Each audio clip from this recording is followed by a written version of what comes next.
الرحمن الرحیم والصلاة والسلام علی رسول کریم وعلی آلہ واصحابہ اجمعین۔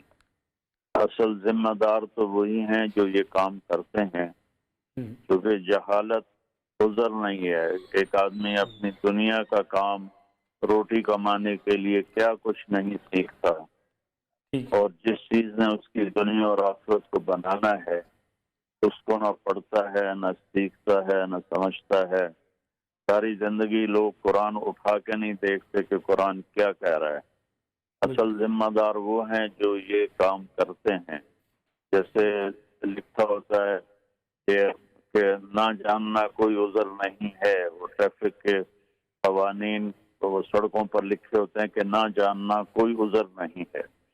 تو نہ جاننا کوئی عذر نہیں ہے، یہ جہالت کی انتہا ہے، اور اس میں ان علماء کا کردار بھی 100% ہے جو اس طرح انتہا پسندانہ ذہن سازی کرتے ہیں۔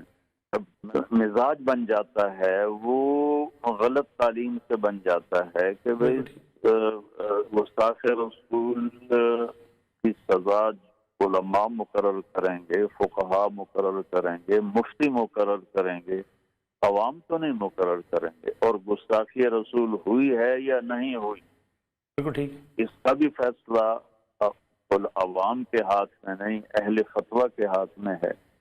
تو پہلے وہ ذمہ دار وہ لوگ ہیں جو یہ جرم کر رہے ہیں، دوسرے نمبر پر ذمہ دار وہ علماء ہیں جو غلط ذہن سازی کر رہے ہیں اور انتہا پسند۔ جی مولا، انتہا پسندی کی آپ نے بات کی۔ ہمارے اکثر ایک بات کہہ دی جاتی ہے، ممبر سے بھی کہہ دی جاتی ہے کہ نظام چھین لیں گے، طاقت کے ذریعے ہم حکومت سنبھال لیں گے، ایک جتھا اٹھے گا وہ حکومترانوں سے حکومت چھین لے گا۔ یہ جو جتھے کی اٹھنے کی بات کی جاتی ہے، یہ سکھائی جاتی ہے، پھر یہ کہا جاتا ہے کہ ہم فیصلہ خود کریں گے، اگر کوئی گستاخی کرے گا تو ہم اپنے ہاتھ سے ان کو قتل کر دیں گے۔ اس قسم کے علماء جب تقاریر کرتے ہیں تو عام آدمی تو اس سے سبق لیتا ہے، اس سے موٹیویٹ ہو جاتا ہے۔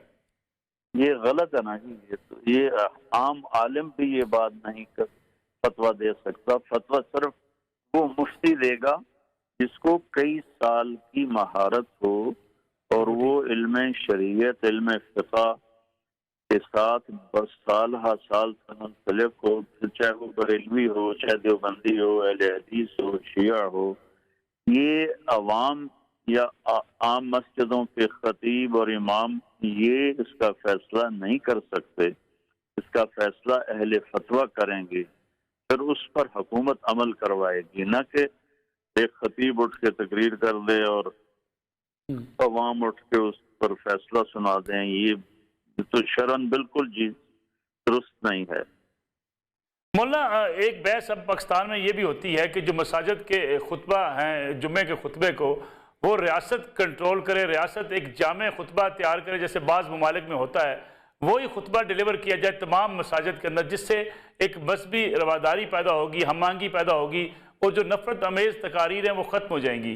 آپ اس سے اتفاق کرتے ہیں؟ ہاں جی، جو میرے ملک کی صورتحال ہے اس کے لحاظ سے تو بہتر ہے کہ حکومت تو خطبہ ڈیلیور نہ کرے کہ یہ کہہ دیا جائے، حکومت پابند کرے کہ فرقہ واریت اور نفرت کی بات کوئی خطیب نہ کرے، اور ممبر کو اللہ رسول کی بات، آخرت کی بات کے لیے رکھیں، باقی ساری باتیں کرنی ہیں تو باہر کریں۔ مولا، توہین کا الزام، جھوٹا الزام لگانا، یہ خود توہین کے زمرے میں آتا ہے، اور پھر شریعت کے اندر اس کی سزا کیا ہے؟ میرے نبی نے فرمایا کہ میرا امتی ہر گناہ کر سکتا ہے، دو کبھی نہیں کرے گا، ایک جھوٹ کبھی نہیں بولے گا اور ایک دھوکہ کبھی نہیں دے گا۔ اور پھر آپ نے فرمایا کہ جو آدمی جھوٹ بولتا ہے اس کے منہ سے اتنی بدبو آتی ہے کہ 3 میل تک فرشتے بھاگ جاتے ہیں۔ مولا، یہ سیالکوٹ کا واقعہ جس قسم کا ہوا، اس پہ اب آپ کیا سمجھتے ہیں؟ عالمی سطح پہ بھی پاکستان کی بدنامی ہوئی، حکومت کو آئندہ ایسے واقعات سے بچنے کے لیے کیا کیا اقدامات اٹھانے چاہیے؟ دیکھیں جی، ایک تو نظام تعلیم ہمارا صحیح نہیں ہے۔ جی ہمارے 2 طرح کے نظام چل رہے ہیں، سرکاری اور ہے اور پرائیویٹ اور ہے، لیکن دونوں میں قرآن کی کوئی اہمیت نہیں ہے۔ اور میں جب سینٹرل ماڈل اسکول میں میٹرک پڑھتا تھا تو عربی کے ٹیچر، عربی آپشنل تھی، تو 4-5 لڑکے وہاں عربی کے لیے بیٹھے ہوتے تھے، باقی میں خود ڈرائنگ رکھی میں نے آپشنل کے طور پر۔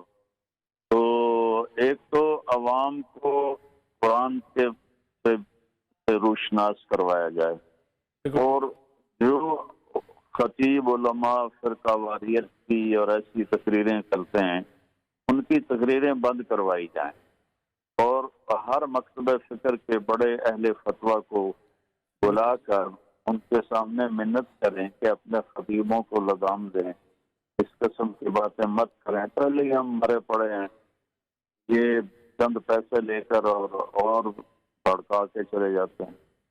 مولانا، قانون کی عملداری کے ذریعے یہ ریاست آگے بڑھ سکتی ہے، لیکن جب قانون کو ہی چیلنج کیا جاتا ہے، جب دھرنے دیے جاتے ہیں، جب یہ کہا جاتا ہے کہ ہم کسی نظام کو نہیں مانتے، ایون پاکستان کے اندر بعض لوگ اٹھتے ہیں کہتے ہیں ہم جمہوریت کو نہیں مانتے، ریاست کو چیلنج کر رہے ہوتے ہیں، اس سے تو پھر ایک اور لوگوں کو موٹیویشن مل جاتی ہے بغاوت کی۔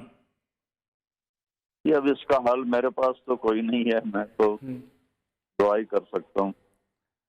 اس موقع پہ آپ بالعموم مسلمانوں کے لیے، پاکستانیوں کے لیے، علماء کے لیے، حکومت کے لیے کیا پیغام دینا چاہیں گے؟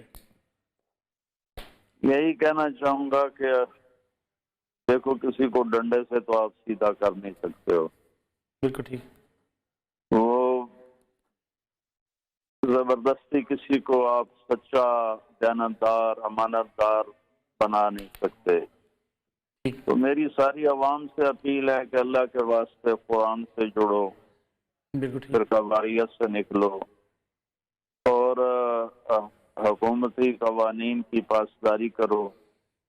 اور حکومت اہل قانون سے کہتا ہوں کہ جس چیز کو، جب مظلوم کو انصاف نہیں ملتا تو پھر وہ خود ظالم بن جاتا ہے۔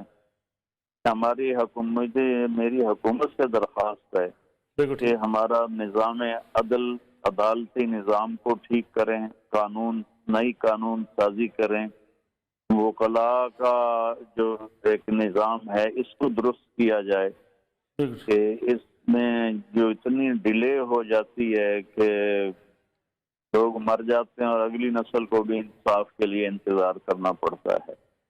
تو میری حکومت سے اپیل تو یہ ہے کہ نظام عدل میں جتنے بھی شعبے ہیں، پولیس بھی ہے، تھانہ بھی ہے، اور اس کے بعد پھر وکیل ہے، پھر عدالت ہے، سول سے لے کر سپریم کورٹ تک سارا قبلہ خراب ہوا پڑا ہے، اس کو درست کریں تاکہ لوگوں کو اطمینان ہو کہ مجھے انصاف ملے گا۔ میں مانچسٹر میں تھا اور بیان کرنے جا رہا تھا تو میں نے گاڑی چلانے والے سے پوچھا آپ کیا کرتے ہیں، وہ پاکستانی تھا، جی میں وکیل ہوں۔ تو میں نے کہا یہاں بھی کوئی جھوٹے کیس ہوتے ہیں یا قبضہ گروپ ہوتے ہیں؟ کہا جی یہاں تو کسی کو پتہ ہی کوئی نہیں کہ قبضہ گروپ کیا ہوتا ہے اور جھوٹا مقدمہ کیا ہوتا ہے۔ 80% تو ہمارے عدالتوں میں مقدمے جھوٹے چل رہے ہیں، اس کے ذمہ دار عوام ہے، وہ کسی پر جھوٹا مقدمہ کرنا کوئی گناہ ہی نہیں سمجھتے۔ پھر اس کے بعد وکیل ہے جو اس کو پرسو کرتا ہے اور اس کو گناہ نہیں سمجھتا ہے۔ اور ہماری عدلیہ اتنی کمزور ہے، کتنے جج ہیں وہ چند پیسوں پہ بک جاتے ہیں۔ نظام عدل ٹھیک ہوگا تو پھر جا کر عوام میں امن قائم ہوگا اور ملک ترقی کرے گا۔ اور اپنے اللہ سے ڈریں، پھر واریت سے بچیں، مسلم بن کے زندگی گزاریں، دیوبندی بریلوی بن کے نہ رہیں، شیعہ سنی اہل حدیث بن کے نہ رہیں، مسلم بن کے زندگی گزاریں، اور اس نفرت۔ میں تو دین سیکھنا چاہتا تھا، میرے باپ نے مجھے گھر سے نکال دیا۔ میں کوئی چور ڈاکو بننے نہیں جا رہا تھا، لیکن ماں باپ سے بھی خواہشات ٹکرائیں تو وہ نکال دیتے ہیں۔ 23 نومبر بروز ہفتہ 1972 صبح کے 9 بجے میرے دل پر نقش ہے، 18 سال کی عمر میں باپ گھر سے نکال جاؤ، تو مولوی بننا ہے تو میرے گھر چو نکل جا.